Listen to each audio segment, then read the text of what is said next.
In the preseason, the players for Ronald Reef were Dracunis, who was already contesting some of the best players and was looking like he'd be very solid and lead their team to making a run.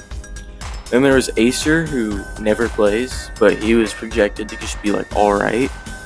And then there was Bird, who was a friend of Dracunis, who they had good teamwork and synergy, but he was new to the game, so he was not performing very well to begin. Now taking a look at the timeline, at the very start, there's Bird and Dingus. And Bird, he retired before the season even started, which was Ronald's expected second starting teammate, so that was pretty bad for them. And then Dingus joined the team from Nitropolis, and he was pretty freaking bad, but he was probably going to start over Acer because Acer was inconsistent with getting online. Now on to Ronald Reef's first game of the season. They were playing in Terryville, and they started Dracunis and Dingus, which was expected. They did lose 8-18, but Terryville went on to go undefeated during the regular season, so a 10-point loss to them isn't unexpected. The main thing that can be blamed for this loss is Ronald Reef having a very big lack of possession, which is when the pig is in the middle.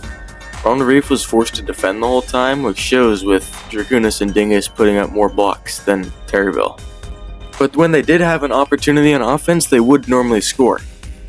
And during this game, they developed a strategy called the goon flank, where one player flanks from the side and just targets and hits the other team, which that directly led to 2 goals. Now for Ronald Reef's Week 2 game. They're playing at home versus the Nitropolis Boosters, who the Nitropolis Boosters were 0-2 right before this game. And neither Ronald Reef starter could get on for this, so it was Cristiano and Gasby playing, who are both backups, and Gasby just signed with Ronald Reef right before this. Now they did show some offensive potential with Cristiano putting up 5 goals and an assist, but they had 0 defense for the entire game, losing 8-25. And this doesn't say too much about Ronald Reef because there were no starters playing, but it is a big game for them later when they're trying to make the playoffs towards the end of the season. Now this isn't nearly as important, but Ronald Reef played a game against Onyx, and they ended up losing 10-14, which is not good for Ronald Reef. However, the Onyx player, one of them was exposed for cheating with an auto clicker after the game, so the game was marked as recreational, and it was going to be replayed the week after. Now the week after, they did have that rematch against Onyx. Ronald Reef started Dracunis and Dingus, which is the best lineup they could put forward, and they were playing against Heisenberger and Gasby. Gasby's playing for Onyx because Ronald Reef traded him over right before this game because Onyx couldn't get a second player. And this game did not look too good for Ronald Reef. They were losing pretty badly. It got up to one point, they were losing 8-13 with only about a minute and a half left on time. But the reason this is the game of the year is because they come back from that. They scored 6 points in a row with only a minute left, bringing it 14-13 and defeating Onyx after Onyx put up a 27-7 win in the first game. Now the pattern of Ronald Reef comebacks like this is going to show up again and again, and I will be mentioning it later. But anyway, on to their game against Terryville in Week 4. This is the rematch against Terryville, and it was looking like Ronald Reef was going to turn it around.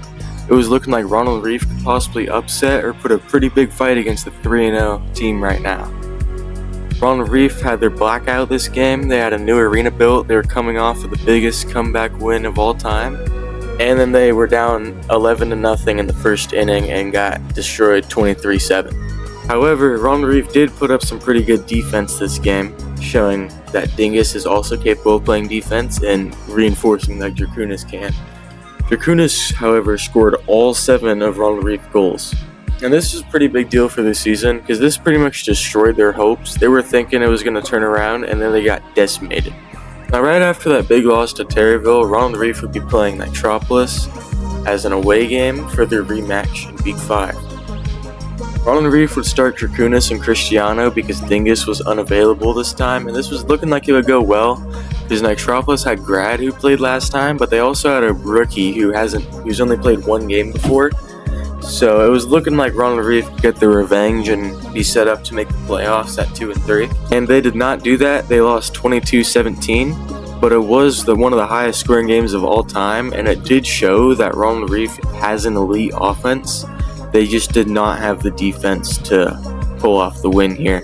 Now, after that devastating loss to Nitropolis, it doesn't seem too bad. It was only a 5-point loss, but that puts all the weight on their next game against Onyx to win, because the loser is eliminated from the playoffs and the winner makes it to the playoffs. Both teams are 1-4. Now, the reason there's no footage of this game being showed is because Onyx had to forfeit because they delayed the game by 2 weeks and still couldn't get 2 players online. So that means Ronald Reef makes the playoffs, but they didn't really earn it. They just got it handed to them with a forfeit. And now the fact that they didn't earn their spot in the playoffs and just got it handed to them really showed in their playoff game against Nitropolis. Now, last time it was a close game and they didn't even have their starters. This time they had Dingus instead of Cristiano, so they were thinking they could turn it around. They only lost by 5 points last time. But Dingus was actually high and he was super freaking laggy when they played, so it was pretty much inevitable that he was going to be worse than Cristiano, and it did lead to them losing 9-23, taking them out of the playoffs in the first round. Now, the last thing on the timeline here isn't too relevant, but that's the Tanglewood Green Goblins logo, and Dingus is leaving to play for the Tanglewood Green Goblins next season, so Ronald Reef is going to be left with just Dracunis and Cristiano.